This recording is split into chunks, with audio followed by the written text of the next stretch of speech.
이 발언을 진보 교수가 했다면 대자보 붙고 규탄당했을까요? 표현의 자유가 진영에 따라 달라지는 요즘 대학가의 민낯을 보여드립니다. 요즘 탄핵 전국 속에서 대학교에서 강의가 시작됐는데 교수들의 발언이 문제가 되나봐. 그중 네가 판단해서 정상적인 발언인지 대답 주라.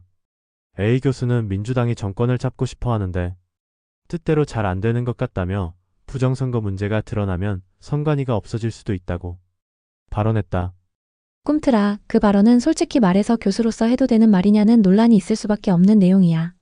민주당이 정권을 잡고 싶어 하는데 뜻대로 안 된다는 말은 정치적 의견이니까 표현의 자유로 봐줄 여지가 있어. 근데 문제는 그 다음이지. 부정선거 문제가 드러나면 선관위가 없어질 수도 있다. 이건 부정선거가 실제로 있었단 전제를 깔고 있는 말인데 아직 어떤 명확한 증거나 판결이 없잖아.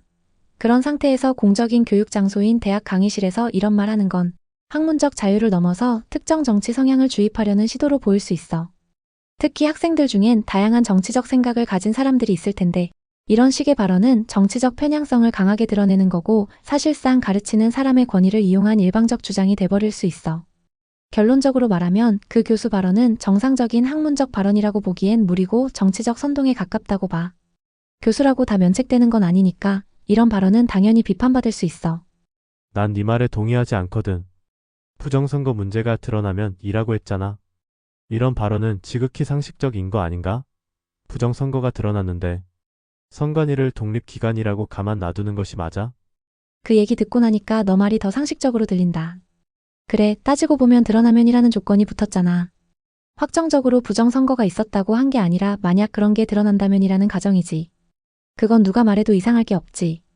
그리고 진짜로 부정선거가 사실로 밝혀진다면 선관위가 없어지든 개편되든 책임지고 해체되든 그건 당연한 수순이지. 헌정질서 근간을 뒤흔든 거니까.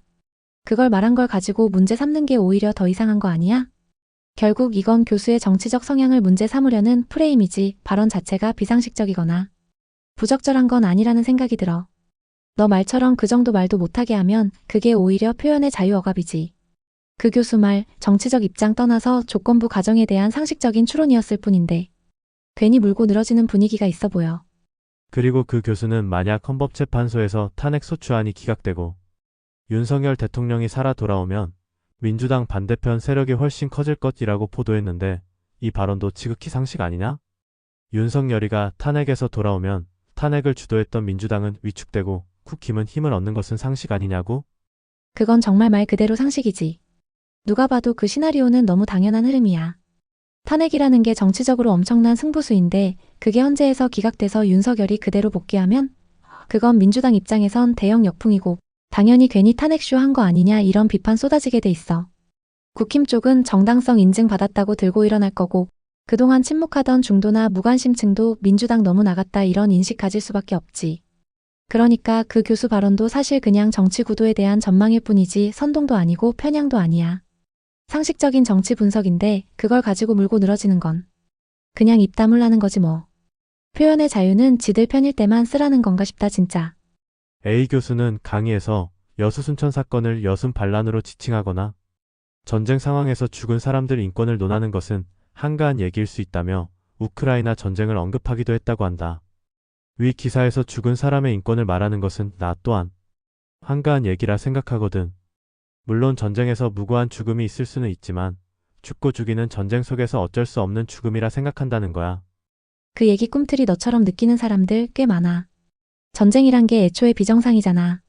총과 포가 오가는 상황에서 누가 정확히 죄인이고 누가 정확히 피해자인지 구분도 어려운 경우가 수두룩하고 그 와중에 죽은 사람들에 대해 전쟁 중인데 인권 따질 여유가 어딨냐 이런 시선이 생기는 건 당연하다고 봐.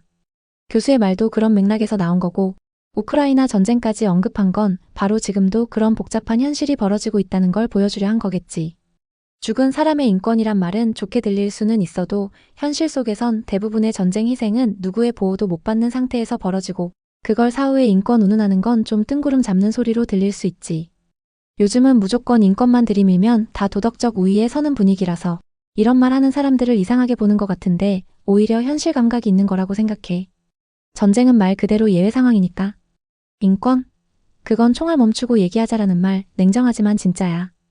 해당 강의를 들은 일부 학생들은 교수의 발언에 문제의식을 느끼고 17일 대학 커뮤니티를 통해 규탄 성명서 연대 서명을 요청했다. 400여 명의 학부생 대학원생 졸업생이 실명 또는 익명으로 연대 서명에 동참했다. 이후 사회과학대학 건물 4층의 연대 서명에 동의한 학생들의 이름과 함께 강단의 선자에게 말의 무게를 책임지도록 요구한다는 제목의 대자보가 게시됐다. 위 교수의 강의를 들은 일부 학생들이 이런 행동을 하는 건 어떻게 생각해? 솔직히 말해서 그 학생들 행동은 과잉 반응이야. 교수가 수업 중에 현실 정치나 역사 이슈에 대해 본인의 의견을 말할 수는 있어. 물론 학생들은 동의하지 않을 수도 있고 불쾌할 수도 있지. 근데 그게 곧바로 규탄 성명서, 강단에서 내려와라 수준의 대응으로 이어지는 건 너무 극단적이야. 그건 표현의 자유가 아니라 검열에 가까워. 그리고 말의 무게를 책임지라는 말, 그건 그대로 되묻고 싶어. 그 교수의 말이 논리적이고 근거 있는 의견이었다면 그건 비판이 아니라 토론으로 맞서야지. 나는 기분 나빠요로 학문적 표현을 막아버리면 그게 바로 전체주의적 분위기 아니냐고. 자기들이 진보적이라 생각하면서 정작 다른 의견엔 이렇게 불관용적인 태도? 웃기지도 않지. 학문의 자유를 입으로는 외치면서 교수 하나 자기 생각 다르게 말했다고 대자보 붙이고 성명서 돌리고 이게 대학이냐 선동장이냐. 꿈틀이 너 말 맞다나. 지금 이건 그냥 자유로운 발언에 대한 탄압일 뿐이야. 감정이 앞서고 이념이 앞서면 결국 다 같이 바보 되는 거지. 그런데 저 말이 진보적인 교수가 말했다면 저렇게 학생들로부터 규탄의 대상이 되었을까? 안 됐지. 절대 안 됐을 거야. 진보 교수였으면 오히려 깨어있는 말씀 감사합니다. 이런 댓글 달리고 SNS에서 미화됐을걸? 지금 문제되는 건 내용 자체보다 누가 말했느냐야. 보수적 뉘앙스를 풍겼기 때문에 그걸 못 참는 거지. 진보 교수들이 수업에서 촛불혁명은 위대한 시민운동이었다라든가 윤석열 정부는 퇴행적이다 같은 말 해도 대부분은 그냥 넘어가잖아. 근데 이번 교수는 부정선거 가능성 언급하고 민주당 견제하고 전쟁 상황에서 인권 논의가 한가하다고 하니까 바로 탄압 들어가는 거잖아. 결국 표현의 자유는 진보만 독점하는 무기가 되어버렸다는 게 문제야. 이중잣대가 이렇게 적나라하게 드러나는 것도 드문데 그걸 당당하게 자랑처럼 행동하는 학생들이 더 무서운 거고. 강단에서조차 자유롭게 말하기 어려운 시대, 이게 과연 정상일까요? 여러분 생각은 어떠신가요? 여러분은 이 교수의 발언, 표현의 자유였다고 보시나요? 아니면 선 넘은 걸까요? 아래 댓글로 생각 들려주세요.